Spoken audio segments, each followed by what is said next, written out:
আমি জাহান্নামের মধ্যে গেলাম, ওই জাহান্নামের মধ্যে দেখলাম অধিক পরিমাণ নারীরাই জাহান্নামী। রাসূলুল্লাহ বললেন, আম্মা জান আয়েশা সিদ্দিকা বলে, ইয়া রাসূলুল্লাহ, ইয়া হাবিবাল্লাহ, কারণ কি? বলে, নবী গো, ও আমার আম্মা জান, শোনো, শুনে নাও। নবীজি তার বিবিদেরকে বললেন, ওই সমস্ত নারীরা ওই পৃথিবীর মধ্যে স্বামীর নামে লানত করত, এই লানতকারী মহিলারাই জাহান্নামের মধ্যে বেশি পরিমাণ, অধিক পরিমাণ জাহান্নামী।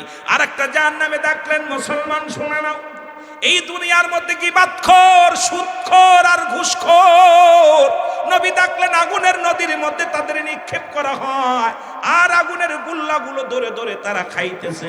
রাসূল বললেন, ওরা কারা রে জিবরিল? বলে, হুজুর, এই দুনিয়ার মধ্যে এরা ছিল পৃথিবীর মধ্যে সবচেয়ে গীবাতখোর, আর ছিল ঘুষখোর আর সুদখোর। এই তিন শ্রেণী মানুষকে এই নদীর মধ্যে নিক্ষেপ করা হবে। ও আমার বাবারা, আমার বন্ধুরা, আমার শুনে নাও, আজকে আমার সমাজ, আমার জাতি দুর্নীতিতে ভরে গেছে। জোরে জোরে চিল্লায় বলা যাবে না, ঠিক কি না? এই মহিলাদের আল্লাহ তিনটা গুণ দিছে। নাম্বার 1, 1 নাম্বার তাদের ভিতরে লোভ, 2 নাম্বার হলো তাদের ভিতরে ত্যাগ, 3 নাম্বার হলো কঠোর। এই তিনটা গুণ তাদের ভিতরে। 1 নাম্বার দেখবেন লোভ বিরাজ করে। স্বামী 1000 টাকা সম্পদ থুইয়া স্ত্রীরা যে কোনো মুহূর্তে চলে যায় আরেকজনের হাত ধরে, কারণ এদের ভিতরে এত লোভ কাজ করে। মুসলমান শুনে নেন। আবার আপনাদের মা চাচিরা যদি মাইকের আওয়াজ শুনে তারা কষ্ট পাবে। আজকে মুসলমান বাংলাদেশের এই শেষের পিছনে একটাই কারণ, আমার দেশ পরিচালনা করেছিল যারা, এরাই তো সবচেয়ে ভুল করবে। নেশা শব্দের অর্থ হলো ভুল, সুতরাং নেশা শব্দের অর্থ হলো মহিলা। সুতরাং আজকে জাতির আমার আপনার নেতৃত্ব দেয় যারা হলো মহিলারা হলো টিউ, পুরুষ হলো টায়ার, আর টায়ার দিছি ভিতরে, টিউ গেছে উপরে। এই জন্য দেশটা গেছে উল্টে পাল্টে। জোরে বলেন ঠিক কি না?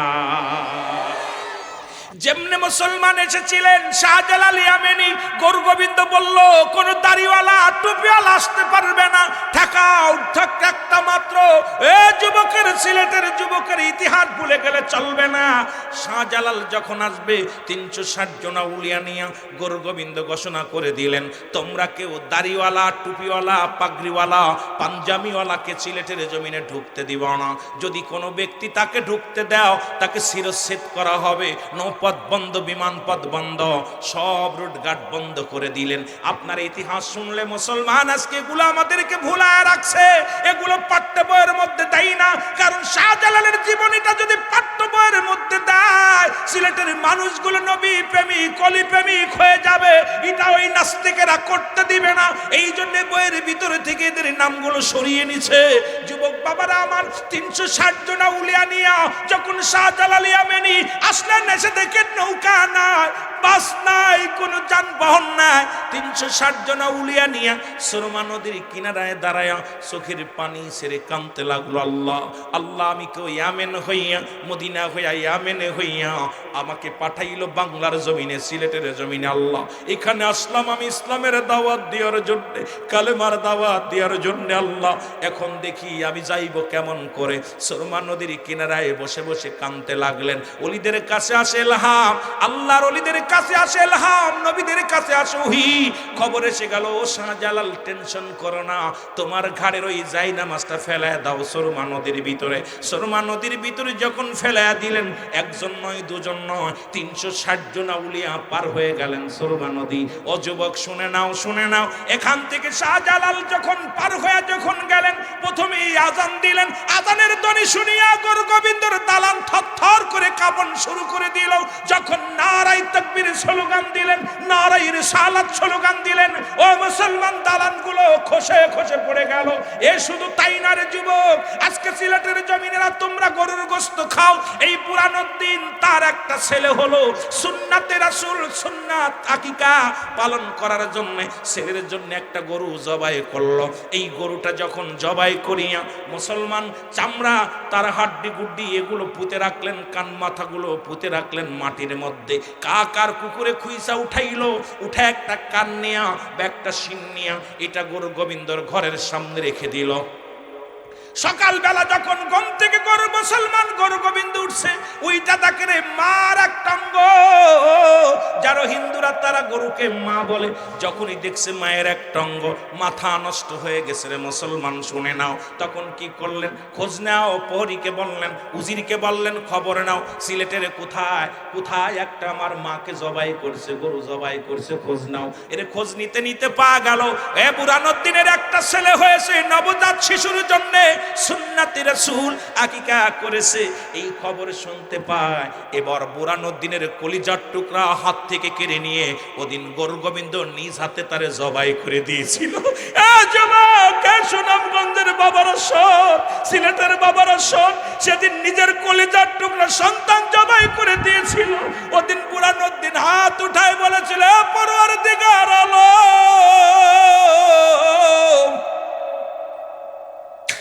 আমি আমার সন্তানের বিচার চাই না। এমন একটা দিন যেন আসে সিলেটের অলিগলির মধ্যে গরু জবাই হয়, মুসলিমেরা যেন গরুর গোস্ত খাইতে পারে। আজকে তোমরা সেই গোস্ত খাওয়ার অলিদের বিরোধিতা করো, ওরা গরুর গোস্ত খাওয়ার অলি আল্লাহর দুর্নাম করো। তোমাদের মতো নাফরমান মানুষ আর দুনিয়ার মধ্যে নাই, জোরে বলেন ঠিক কিনা? রাসূল বলছে বাল হুয়া কিলাফ। অনেক আলেম ওলামা আছেন, রাসূল বলছে এই দুনিয়াটা হলো পচা দুর্গন্ধ মরি। মানুষের চরিত্র হলো কুকুরের চরিত্র। কুকুর যেমন দুনিয়ার মধ্যে সব মুসলমান মরি পাইলে খুশি হয়। দেখবেন আপনাদের এলাকার মধ্যে যদি একটা গরু মারা যায়, এটা যদি কোনো কুকুর আগে টের পায়, ওর জীবনতে এত বড় মরি খাইতে পারবে না, কিন্তু কাউকে ভাগ দিবে না, ওর সামনে খাইয়া দাঁড়ায় থাকবে। এই খালি কুকুরে মরি খায় না, আরো প্রাণী খায়, যদি কাকেও খায়। যদি বলা হয় এই জমিনের মধ্যে একটা গরু মারা গেছে মুসলমান, এই নাসিমপুরের জমিনের মধ্যে, দেখা যায় কাকগুলো চক্ষু লজ্জা আছে, কা কা করে সিলেট অঞ্চলে সুনামগঞ্জের যত সাতকের জমিনে যত কাক আছে সবাইকে খবর দেয়। কেউ হাত পাও খায়, কেউ লেজ খায়, কেউ বুড়ি খায়, কেউ চোখ খায়। মুসলমান কাকের চক্ষু লজ্জা আছে, তার জাতি ভাইকে ঠগায় না, এরা বাগাবাগি করে খায়। আর কুকুরের চক্ষু লজ্জা নাই, একাই খাইতে চায়। বর্তমান মুসলমানদের অবস্থা একই রকম হয়ে গেছে। কুকুরের চরিত্র কেউ কারো সহ্য করতে পারে না। আজকে মুসলমানদের মধ্যে পীর ও পীরকে দেখতে পারে না, মাদ্রাসার ছাত্র বাইরে দেখতে পারে না। আজকে সমাজের মধ্যে যতদিন পর্যন্ত মুসলমান কুকের মধ্যে প্ল্যাটফর্মের মধ্যে না দাঁড়াইবে, ততক্ষণ পর্যন্ত জুতার বাড়ি খাওয়া মাফ হবে না। জোরে জোরে বলেন ঠিক কিনা? এই জন্য বাংলায় বললাম, পরশ্রুতি কাতর একজনের ভালো আর একজন দেখতে পারে না। আল হাসান হুসাইন রাসূল বলে গেলেন আমার ওফাতের উপরে আমার হাসান হুসাইন আগামী দিনে নেতৃত্ব দিবেন। কি নেতৃত্ব দিবেন? সেটা হলো কোরআন হাদিস ইজমা কিয়াস অনুযায়ী আমি রাসূলের সুন্নাতি ভিত্তিতে কারণ দেশটা পরিচালনা করবেন। হাদিসের ভিত্তিতে, কোরআনের ভিত্তিতে আলোচনা হবে, এটা দ্বারা দেশ পরিচালনা হবে। আমার ওফাতের পরে আল হাসান আল হুসাইন এই রাজ্যটা দেশটা পরিচালনা করবে। আমার নবী ইন্তেকাল করলেন, আমার বাবারা আমার রাসূল পাক সাল্লাল্লাহু আলাইহি ওয়াসাল্লামের 4 খলিফা দুনিয়া থেকে বিদায় হয়ে গেলেন। মা ফাতেমার বিদায় হয়ে গেল, নবীজির মুসলমান হযরত আলী রাদিয়াল্লাহু তাআলার বিদায় হয়ে গেল। আসলো আমিরে মুয়াবিয়ার যুগ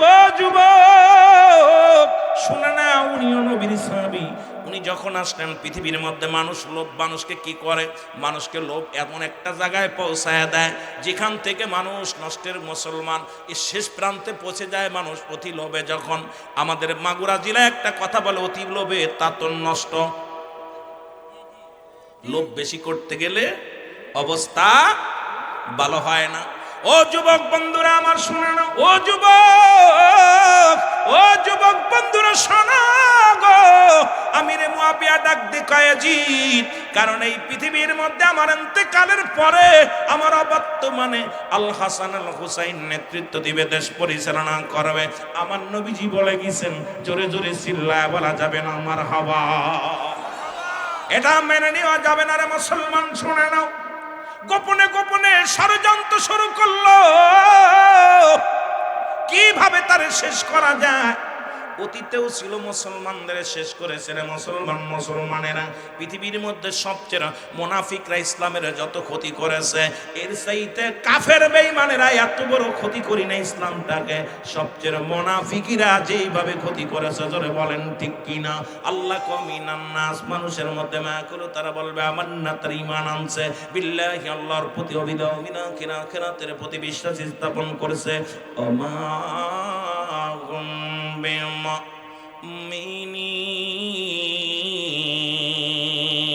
ওই চোরেরা, আল্লাহ কি কয়? আল্লাহর কুরআন বলতেছে না, শব্দের অর্থ হলো মানুষ। এই মানুষের মধ্যে ধোঁকাবাজ, বেঈমান, চোর, বাটপার সব আছে। এগুলো আলোচনার মধ্যে আসলে সব বাইর হয়ে যাবে। জোরে বল আল্লাহু আকবার। হাসান রাদিয়াল্লাহু তাআলা বীর্য কম্পন করছে রে, হাত পা যখন গোছায় আছে রে, গায়ের পণ্য যখন লীল হয়ে গেছে রে, ডাক দিয়ে বলে কোথায় রে আমার ভাই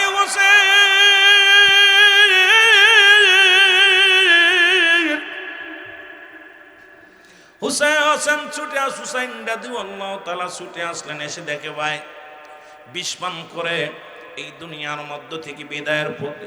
ডাক দে বলে ভাই রে, কে তোরে বিষ পান করাইছে বলো? বলে ভাই রে, আমি বলবো না আমি বিষ পান করাইছি, কে বলবো না। তবে আমার পরে তোমার বিপদ আসবে, যেদিন ওই বিপদের মধ্যে পড়বা, সেদিন দুনিয়ার কোনো মানুষের ডাক দেবা না, সেদিন রাহমাতুল লিল আলামিন নবীকে ডাকবা। জোরে জোরে চিল্লায় বলা যাবে না আল্লাহু আকবার। হুসাইন রাদিয়াল্লাহু তাআলা, হাসান রাদিয়াল্লাহু তাআলা কে বুকের মধ্যে ডাক দেয়া, চোখের পানি ছেড়ে কাঁদতে বলে হাসান রে, জোরের ভাই, কে তোরে বিষ পান করেছে বলো? কে তোমার এই ক্ষতিটা করলো? হাসান রাদিয়াল্লাহু তাআলা ডাক দিয়ে বলে ভাই হোসেন রে, আমার পরে তোমার বিপদ আসবে, বেশি দিন আর দেরি নয়, বেশি দিন আর সময় নাই, আমার পরে তোমার বিপদ আসবে রে ভাই। এরে মুসলমান, কিছুদিন চলে গেল, হাসান রাদিয়াল্লাহু তাআলাকে দাফন কাফন সম্পূর্ণ হলো। মুসলমান নিজেদের চিন্তা এইভাবে, যদি হুসাইনকে হাসানকে শেষ করে দিলাম মদিনায়, আবার হাসানকে যদি শেষ করে দিই, হুসাইনকে যদি শেষ করা হয়, মানুষ জেনে যাবে, যে কোনো কৌশলে এই মহল্লা থেকে এখান থেকে সরাইতে হবে। মুসলমানের আগে বললাম লুভি, আজকে এক মুসলমানকে মারে আর এক মুসলমান তালি দাও, এক মুসলমানকে হত্যা করে। আজকে তোমাদের ভিতরে কেন কথা নাই? এক মুসলমানকে পিটায় হত্যা করে, আর এক মুসলমান আমরা উপহাস করি। এক ভাইকে ঘর দরজা পুড়িয়ে জ্বালিয়ে দেওয়া হয়, আর এক ভাই আমরা হাতে তালি দিই রে মুসলমান। আইরে মুসলমান শুনে নাও, আজকে কথা নাই। এর জোরের ভাই, দুনিয়া থেকে বিদায়ের পরে এজিদের ষড়যন্ত্র চললো, শুধু লোভ ক্ষমতার লোভ হলো ক্ষমতায়। ক্ষমতায় যেতেই হবে, কারণ এই চেয়ারের দরকার, এই চেয়ারটা আমার প্রয়োজন। আমার বাবারা, আমার বন্ধুরা, আমার হুসাইন রাদিয়াল্লাহু তাআলার কাছে চিঠি আসলেন। কোন কোন কিতাবের মধ্যে আছে 1200 চিঠি, কোন কোন মুসলমান কোন আছে 200 চিঠি। এই রকম মুসলমান অধিকাংশ রাবি দ্বারা, যেটা শানে কারবালার মধ্যে প্রমাণ হয়, মুসলমান 1200 চিঠি আসলেন। প্রতিটা চিঠি হুসাইন রাদিয়াল্লাহু তাআলা নিয়ে মুরব্বীদের সঙ্গে পরামর্শ করে, মুরব্বী আমি কেমনে এই চিঠিখানা এই দেখায় ডাকতে বলে ভাই রে হোসেন রাদিয়াল্লাহু তাআলা, কিছুদিন আগে তোমার ভাই আমরা হাসানকে দুনিয়া থেকে আমরা হারিয়ে ফেলেছি। এখন তুমিও যদি চলে যাও, বিপদ যদি আসে, আমরা কি লয়া থাকবো? তোমাকে ছাড়তে পারি না। মুসলমান একটা সূরা ডাকলেন, সেই সূরার মধ্যে সবাই উপস্থাপন করলেন। হোসেন রাদিয়াল্লাহু তাআলা ডাকতে বলে, ও মক্কা মদিনার মানুষেরা রে, আমি যাব কুফা নগরে, কারণ ইসলামের দাওয়াত দেওয়ার জন্য, কালেমার দাওয়াত দেওয়ার জন্য। ও মুসলমান শুনে নাও, শুনে নাও। এইটা যখন বললেন, এরে মুসলমান, হুসাইন রাদিয়াল্লাহু তাআলার স্বাস্থ্য ভাই মুসলিম বিন আকিল ডাক দেখো, হুসাইন আমি যাব যুদ্ধের ময়দানে, আমি যাব আগে পরীক্ষা করে দেখে আসি, আমাকে যাওয়ার জন্য তুমি অনুমতি দাও। সবাই বললেন ঠিক আছে, মুসলিম বিন আকিলকে সুযোগ দেওয়া হোক। মুসলিম বিন আকিল কিছু খাবার নিয়ে, কিছু লোক নিয়ে রওনা হয়ে গেলেন। তার দুটি কলিজার টুকরা সন্তান। মুসলমান, আগে বলছি এটা বিস্তারিত বলতে গেলে সময় লাগবে, অনেক সময়। আমি মূল ইতিহাসটা আপনাদেরকে জানিয়ে দিয়ে যাব। মুসলমান মুসলিম বিন আকিলের দুইটা কলিজার টুকরা সন্তান, একজনের নাম মুহাম্মদ আর একজনের নাম ইব্রাহিম। ডাকতে বলে আব্বা যান, আপনি যাবেন কুফা নগরে, আমাদেরকে লয়া যান, আমাদের তো মা নাই, আমাদের বাবা নাই, আপনি যদি চলে যান কে আমাদের দেখভাল করবে, কে আমাদের দেখবো, কে আমাদের খানা খাওয়াই দিবে, কে আমাদের যত্ন করবে, বাবা গো আমাদেরকে লয়া যান। মুসলিম বিন আকিলকে সঙ্গে করে, মুসলমান শুনে নাও, শুনে নাও, মোহাম্মদ ইব্রাহিমকে সঙ্গে করিয়া মুসলমান মুসলিম বিন আকিল রওনা হয়ে গেলেন, এই কুফার দিকে রওনা হয়ে গেলেন। ওখানে গেলেন, ও মুসলমান হুসাইনের নাম শুনিয়া 1000 নয় 70,000 ও যুবক, অসংখ্য মানুষ মুসলমান হয়ে গেলেন। মুসলিম বিন আকিল চিঠি লিখলেন, হুসাইন আয়, আর দেরি করিস না, কুফার মানুষেরা ভালা, শুন কুফার মানুষেরা ভালা রে, তোমার অপেক্ষা আছে রে, আয় তাড়াতাড়ি আয়। এরা কালেমা পড়ব, এরা কালেমা পড়ে ইসলামের ধারক বাহক হয়ে যাবে, আয়। খবর পাইয়া হুসাইন রাদিয়াল্লাহু তাআলা শিশু আজগারকে সঙ্গে নিয়ে 72 জন কাফেলা করে রওনা দিলেন। মুসলমান শুনে নাও, মুহররমের 1 তারিখে রওনা দিলেন। রওনা দিয়ে যখন চলে গেলেন, আমি দেখেছি আমার দাদাকে তেলাওয়াত করতে, বাবাদেরকে তেলাওয়াত করতে দেখেছি। ফজরের সালাত আদায় করে মানুষগুলো কোরআন শরীফ নিয়ে মসজিদের পাশে বইয়া, বারান্দায় বইয়া বইয়া কোরআন তেলাওয়াত করত, জানালার পাশে বইসা বইসা করত। আর এখন সালাম শেষ করিয়া মসজিদের ভিতরে মোবাইল টিপা শুরু করি। মুসলমান শুনে নাও, যাও 2-4 জন বয়া থাকি মসজিদে, শুধু মোবাইল নাড়াচাড়া করি, কিন্তু কোরআনের পাখি আজকে কোরআন নাই। যে মহল্লার মধ্যে কোরআনের উঠে যাবে, কোরআনের তালিম উঠে যাবে, এই মহল্লার মধ্যে গজব এসে যাবে। যে মহল্লার মধ্যে কোরআনের তালিম যত বেশি হবে, ওই মহল্লার মধ্যে রব্বে কারিম তত রহমত আল্লাহ দান করবে। এখন দেখা যায় একটা মহল্লার মধ্যে কোরআন তেলাওয়াত নাই, যাও 2-4টে মাদ্রাসা আছে, এর পাশে শত্রু লাগায়া দিছে। যেমন আজকে এখানে আলিয়া মাদ্রাসা, এখান থেকে মুসলমান অসংখ্য উলামা একরাম বাইর হবে, আল্লাহর দ্বীনের দাওয়াত তারা কবুল করবে। এখানেও কিন্তু আমাদের শগুনের চোখ পড়ে যায়, অনেক শগুনের চোখ পড়ে যায়, কারণ যেখানে আসলে আল্লাহ আল্লাহ রাসূলকে পাওয়া যায়, যেখানে আসলে দ্বীন ইসলামের জ্ঞান অর্জন করা যায়, কোরআন শেখা যায়, সেই জায়গাটায় হস্তক্ষেপ করে শয়তান। বেশি জোরে জোরে বলেন ঠিক কিনা? এই ভাইরা আমার, বন্ধুরা আমার, গভীর মনোযোগ। সাহারা বানু ডাকতে বলে, স্বামী আপনি তো কোরআন তেলাওয়াত করেন, অথচ ভিতরে তাঁবুর ভিতরে কোনো পানি নাই, একটু পানির জন্য দৌড়ায়া যান। যখন দরকার করলেন হুসাইনকে, মুসলমান হুসাইন রাদিয়াল্লাহু তাআলা শিশু আজগারকে সঙ্গে নিয়ে যখন কূপের দিকে রওনা দিলেন, আমার বাবারা আমার, এই ডাকতে বলেন, ও আমার মুসলমান কুপ্পাবাসীর যুবকেরা রে, বৃদ্ধরা, তোমরা শোনোরা, শোনো, আমরা তো কোনো অপরাধ করি নাই, তোমাদের সঙ্গে হাঙ্গামা করতে আসি নাই, আমি আসছি আমার রাসূলুল্লাহ সত্য দাওয়াত দিতে। লা ইলাহা ইল্লাল্লাহু, লা ইলাহা নাই কোন ইলাহা ইল্লাল্লাহু, এক আল্লাহ ছাড়া। এই কালেমা শুধু আমার নবীর নয়, এই কালেমা আদম থেকে শুরু করেছে। আদম আলাইহিস সালাম বলে লা ইলাহা ইল্লাল্লাহ, আদম শফিউল্লাহ, লা ইলাহা ইল্লাল্লাহ ইব্রাহিম খলিলুল্লাহ, লা ইলাহা ইল্লাল্লাহ মুসা কালিমুল্লাহ, লা ইলাহা ইল্লাল্লাহ ঈসা রূহুল্লাহ। সুতরাং এই কালেমা কিয়ামত পর্যন্ত চলবে, আল্লাহ ছাড়া কোনো মাবুদ নাই। আর সর্বশ্রেষ্ঠ নবী, আখির নবীর উম্মত আমরা, এর সঙ্গে জড়িয়ে দিছি লা ইলাহা ইল্লাল্লাহু মুহাম্মাদ। আল্লাহর প্রেরিত রাসূল বা বান্দা হলো আমার নবী, সাথে সাথে পড়েন আশহাদু আল্লা ইলাহা ইল্লাল্লাহু ওয়াহদাহু লা শারীকা লাহু, আশহাদু আন্না মুহাম্মাদান আবদুহু ওয়া রাসূল।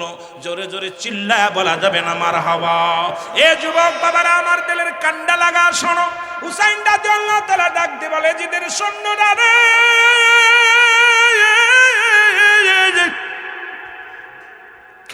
আমি আসি কালেমার দাওয়াত নিয়ে, ইসলামের দাওয়াত নিয়ে, শান্তির বাণী নিয়ে। তোমরা আমার বাধা দিও না, একটু পানি দাও। পানির জন্য যখন কূপের ধারে গেলেন, কোন কোন কিতাবের মধ্যে আসছে মুসলমান পিপাসায় কাতর হয়ে গেছে। কেউ কেউ বলে মুসলমান শুনে নাও তীর আইসা লাগছে, কেউ বলে মুসলমান হত্যা করা হয়েছে। এক একটার মধ্যে এক এক রকম বর্ণনা করেছে।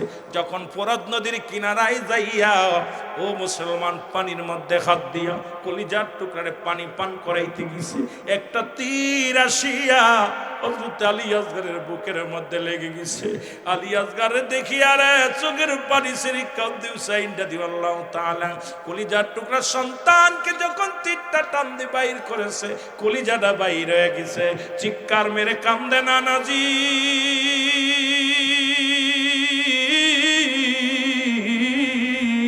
আসলাম ইসলামের দাওয়াত নিয়ে, শান্তির দুধ নিয়ে, আজকে রক্ত পড়ে জমিনের মধ্যে ঘোরা নাজি।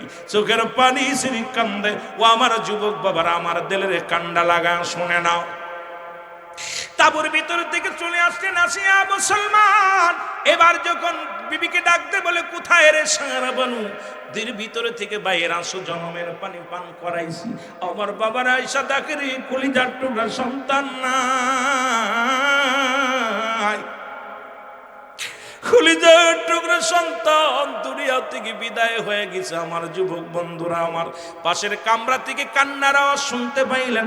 নাম হলো আলী আকবর, হযরত হুসাইন রাদিয়াল্লাহু তাআলার বড় সন্তান। ডাকতে বলে মা, মা গো তুমি কেন কান্নাকাটি করো গো মা? আয়দাকে ডাকতে বলে আলী আসগর, আলী আকবর রে, আলী আসগর আর দুনিয়ার মধ্যে না, এই দুনিয়ার মায়া ছেড়ে চলে গেছে। আমার বাবারা আমার ভাইয়ের ক্লাসটা দেখে চোখের পানি ছেড়ে ডাকতে বলে মা, মা গো আমি কসম করলাম যতক্ষণ পর্যন্ত ভাইয়ের প্রতিশোধ নিতে না পারবো ততক্ষণ পর্যন্ত আমিও ফেরবো না। আলী আকবর যুদ্ধের 9 তারিখে যুদ্ধের ময়দানে চলে গেলেন। অনেকগুলো সৈন্যর কতল করলেন, কতল করিয়া একটু পিপাসিত হয়ে ঘরের মধ্যে ফিরে আসলেন। ডাকতে কয় মা একটু পানি দাও গো মা। মা বলে বাবারে আমি যদি পানি দিতে পারতাম তাহলে তোমার ভাই চির বিদায় হয়ে যেত না। ঘরের তাঁবুর মধ্যে কোনো পানি নাই, এই দুনিয়ার মা ছেড়ে চলে গেছে। মুহররমের 9 তারিখে আলী আকবর শাহাদাতের পেয়ালা পান করলো। হুসাইন রাদিয়াল্লাহু তাআলা ডাকতে বলে নানাজি, আমার নানা আপনার পাগড়ি মুবারক আমার মাথার মধ্যে, আমার আব্বা জানের জুলফিকার মুবারক আমার হাতের মধ্যে, আমি যাব যুদ্ধের ময়দানে। ডাকতে বলে যায়নাব এরে আমির হামজার বল্লভখানা নিয়ে আসো। আমির হামজার বল্লভখানা আনা হলো। এই তুই এক হাতের মধ্যে বল্লভ, এক হাতের মধ্যে তরবারি, মাথার মধ্যে নবীজির পাগড়ি মুবারক। এই যুবক ভাইরা আমার রওনা দিবে। ডাকতে বলে যায়নাব আমার জাইনাল দেখে রাখবি, জাইনাল অসুস্থ, জাইনালের ঠান্ডা জ্বর লাগছে, আমি রেখে গেলাম। জাইনাল বলে বাবাজি আমি যাব যুদ্ধের ময়দানে, কারণ ইসলামের জন্য জীবন দেয়া দিব। এই জীবন হবে কি রেখে কি হবে, আমি সত্য ইসলামের জন্য জীবন কুরবানি করব। হুসাইন রাদিয়াল্লাহু তাআলা ডাকতে বলে জাইনাল তুমি অসুস্থ, তারপরে ছোট্ট মানুষ থেকে যাও, যদি মদিনায় যাও মদিনায় যে দাওয়াত দিবা। ডাকতে বলে জাইনাব দুইটা দাবি তোর কাছে করে, এক নাম্বার আমার সকিনারে আমার লাশের পাশে আসতে দিবি না। আমার সকিনা আমার লাশ থেকে সহ্য করতে পারবে না। আরে জাইনাব 2 নাম্বার দাবি হলো আমার জন্য পৃথিবীর কারোর কাছে নালিশ দিবি না। ওই যুদ্ধের ময়দানে আমি শহীদ হয়ে যাব, শাহাদাতের পেয়ালা পান করব। পৃথিবীর কোন রাজা বাদশার কাছে আমাদের জন্য বিচার চাবি না। যদি বেঁচে ফিরে যেতে পারো যায় না, আমার রাসূলুল্লাহ রওজায় যে সালাম দিয়া আমি হুসাইনের নালিশটা পৌঁছা দিবা।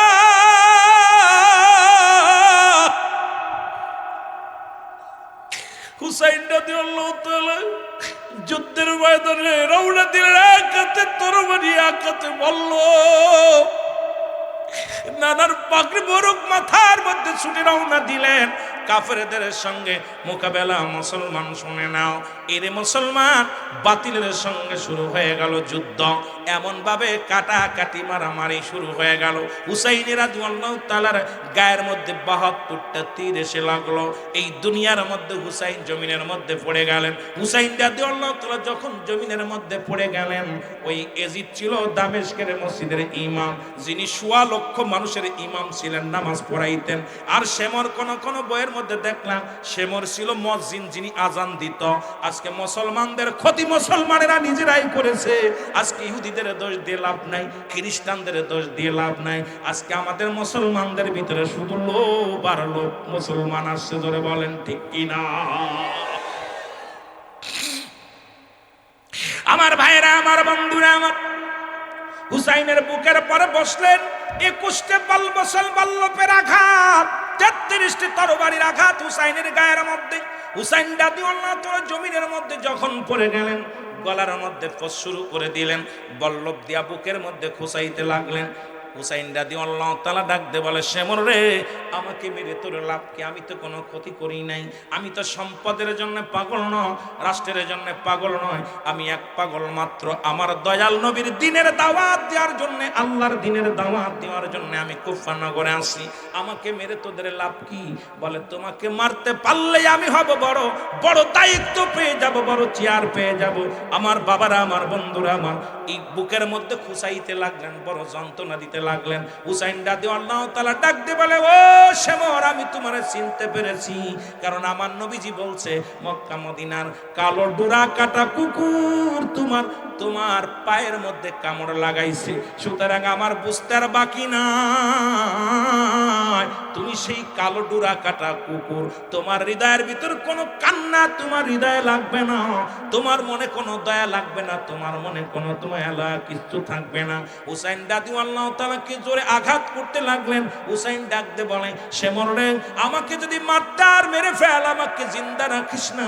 আমার গলার মধ্যে জোরে ফোঁস দিয়ে ছুরি দিয়া কাটতে লাগলেন, গলা কাটে না। হুসাইন রাদিয়াল্লাহু তাআলা বলে, এই গলার মধ্যে রাহমাতের নবী রাহমাত লিল আলামিন সুমা দিছে, সুতরাং হলকমের উপর দিয়া আমার এই পোষ লাগায় দাও, কেটে যাবে। ধীরে ধীরে চালাও ছুরি, ধীরে ধীরে আমারি গলায়,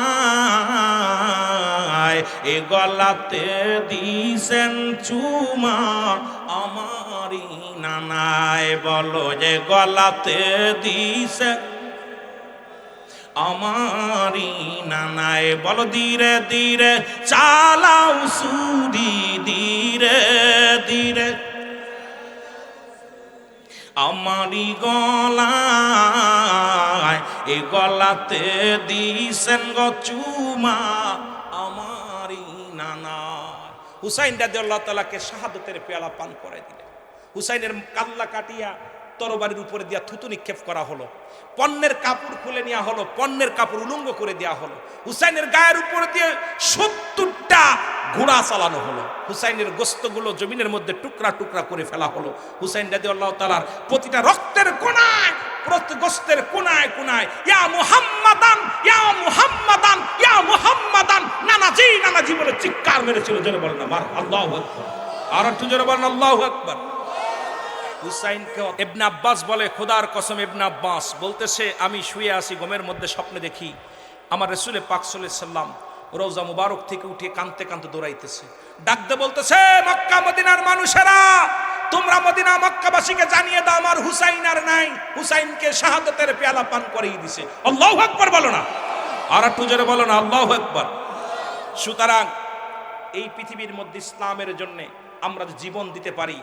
দুনিয়াতে হয়তো কষ্ট, ক্ষণিকের জন্য কিছু কষ্ট। অসংখ্য নবীর সাহাবীরা নবীর জন্য জীবন দিয়ে গেছে। দেখেন, ওদের যুদ্ধে ৭০ জন সাহাবী রাসূলের প্রেমে জীবনটা দিয়ে গেল হাসি মুখে।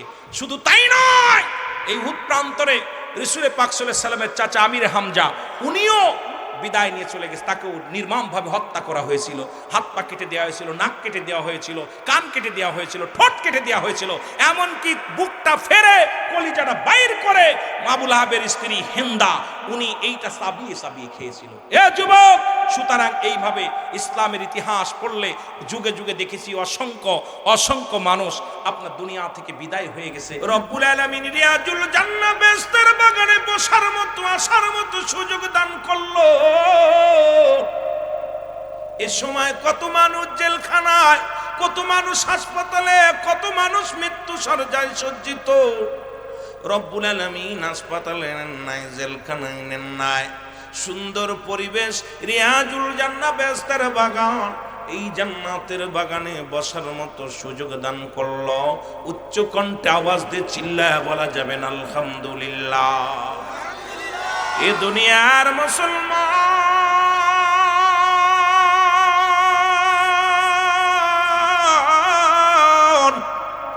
বান্দা যখন রিয়াজুল জান্নাহ বেহেশতের বাগানের দিকে রওনা হয়ে যায় গো, প্রতিটা কদমে কদমে আমার আল্লাহ রব্বুল আলামিন বান্দার জীবনের সগীরা গুনাহগুলো মাফ করে দেয়।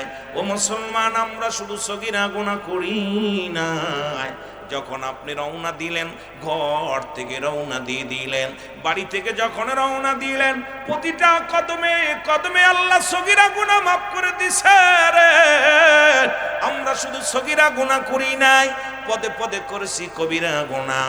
নামাজ ছেড়ে দেয়া কবিরা গুনাহ, মিথ্যা বলা কবিরা গুনাহ, বেগানা নারীর সঙ্গে দেখা দিয়া কবিরা গুনাহ, বেগানা পুরুষের সঙ্গে দেখা দিয়া কবিরা গুনাহ। এখন আমি সিদ্দিকী সাহেব যদি আলোচনাগুলো করি, অনেকের কষ্ট লাগবো, অনেক মাওলানার বুকের ভিতরে যে লাগবো। যাদের সঙ্গে দেখা করা জায়েজ তাদের সঙ্গে বিয়ে করা হারাম, যাদের সঙ্গে দেখা করা হারাম তাদের সঙ্গে বিয়ে করা জায়েজ। আজকে দেখি খালাতো ভাই, মামাতো ভাই, ফুফাতো ভাই, যাদের সঙ্গে দেখা করার কোনো বিধান নাই, বেগানা নারীর লগে চাকরি করবা, অফিসে বয়া চা খাইবা, আর বড় বড় ফতোয়া লাগাইবা, চলবে না। কারণ চলবে না, চলবে না, চলতে পারে না। আজকে সমাজ বাঁচাও, দেশকে বাঁচাও, ওই সাহেব কেবলার কথাগুলো কেন বারবার বলি? বাঁচাও ইমান, বাঁচাও দেশ। ব্যক্তির জীবনের অমূল্য সম্পদের নাম হলো ঈমান। এই মানব জীবনের অমূল্য সম্পদের নাম ঈমান, আর মানব দেহের জীবনের অমূল্য সম্পদের নাম রুহু। রুহুবিহীন যেমন বডির কোনো মূল্য নাই, আপনার দেখতে শুনতে ভালো প্রাণ পাখিটা ভিতরে নাই, এই বডির কোনো মূল্য নাই, কিন্তু দেখতে প্রালায় শেষ হয়ে পড়ে আছে। কত একটা অঙ্গ নাই, চোখ নাই, কান নাই, ও যুবক একটা ঠ্যাং নাই, পা নাই, ভিতরে রুহুটা থাকার কারণে বডির মূল্য আছে। আর ভিতর থেকে প্রাণ পাখি যখনই উড়ে যাবে, এই পৃথিবীর মধ্যে আর এই বডির মূল্য নাই। তদ্রূপ ঈমানবিহীন কোনো আমলের মূল্য নাই। এই জন্য এই সাহেব কেবলা বারবার বলছে ঈমান বাঁচাও, ঈমান বাঁচাও। ও যুবক, দিলের কান্ডা লাগায় শোনো, ঈমান হলো মানব জীবনের অমূল্য সম্পদের নাম হলো ঈমান। এখন ঈমান একটা হলো ঈমান, একটা হলো মুসলমান। শুনে নাও, আমল, এই নামাজ, রোজা, হজ, যাকাত, পৃথিবীর মধ্যে যা করবেন সবই হলো আমল।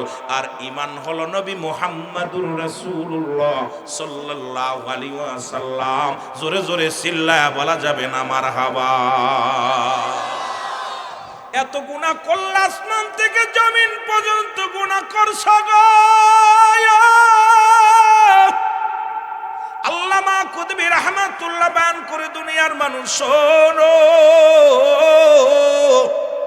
বান্দা যখন এই গুনার কথা মনে করে, বান্দা যখন কবরের ভয়ে, জাহান্নামের ভয়ে, বান্দা যখন খাস তওবা করে আল্লাহ বলে ডাক দেয়, কিয়ামত পর্যন্ত তার কোনো নবী আসবে না। কিয়ামত পর্যন্ত তওবার দরজা খোলা, কিয়ামত পর্যন্ত তওবার দরজা খোলা থাকবে। কারণ আগামী কাল এই মাহফিলে বসতে পারবো কেউ বলতে পারি না। ও যুবক, যে কোনো মুহূর্তে মালাকুল মউত আসতে পারে। পৃথিবীর মধ্যে আসার সিরিয়াল আছে রে, যার কোনো সিরিয়াল নাই, যে কোনো মুহূর্তে আপনি আমি চলে যেতে পারি। সুতরাং ও যুবক, আমি আপনাদেরকে অনুরোধ করে যাই, দেখা যায় বাবার কাঁধে সন্তানের লাশ, সন্তানের কাঁধে বাবার লাশ, দেখা যায় দাদার কাঁধে নাতির লাশ, নাতির কাঁধে দাদার লাশ। কখন কে চলে যাব কেউ বলতে পারি না, যে কোনো মুহূর্তে আপনার বিদায় ঘন্টা বেজে যেতে পারে। এই জন্য আল্লামা কুতুবী রাহমাতুল্লাহ বয়ান করেন, এই গুনাহ যদি মাফ করতে চাও, কোন ব্যক্তি যখন জান্নাতের সংবাদ শুই না, ওই জান্নাতের বাগান খানা দরিয়া খাস তওবা করে আল্লাহ বলে ডাক দেয়, ওই বান্দার জীবনের সমস্ত গুনাহগুলো মাফ করে দেয়। জোরে বলেন মারহাবা।